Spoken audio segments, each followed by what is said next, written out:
बोलियो एक राजा बोली हो कि जाऊ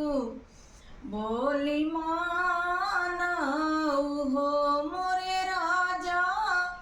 मोरे गुण गुण वाक साध हो गुनगुनवा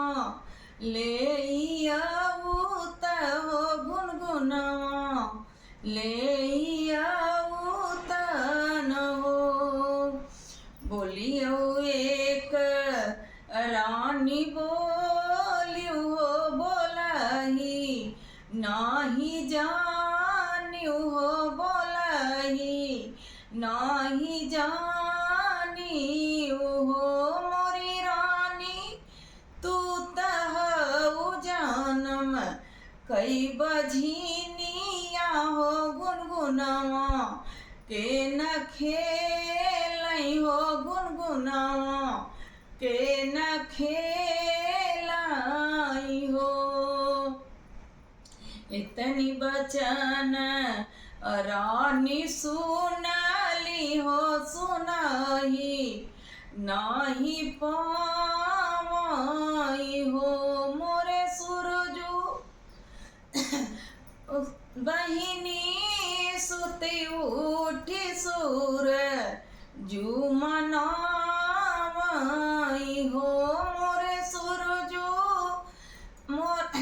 पुरु एक रे होरिल वाके कारण हो पुरुषवा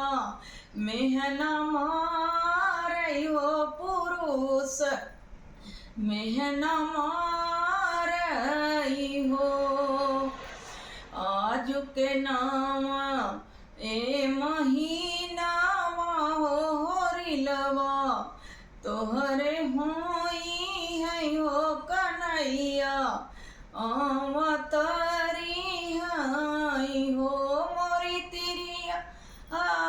चली जाऊ अपने जे घरवा हो होरिलवा तोहरे होई है हो ललनवा तोहरे होई आई हो। 8 महीना माँ के बीतत हो तनाऊ वहाँ के लागत हो मोरी सखिया बजला गया न धा बधाइया हो उठन लागै सोहर हो उठन लागै सोहर हो। इतनी बचान राजा सुनलै हो सुनाही नाही पाएनी हो मोरी सखिया हाले के गुनगुनवा तब आवै हो तरानी के मनावै हो तरानी के मना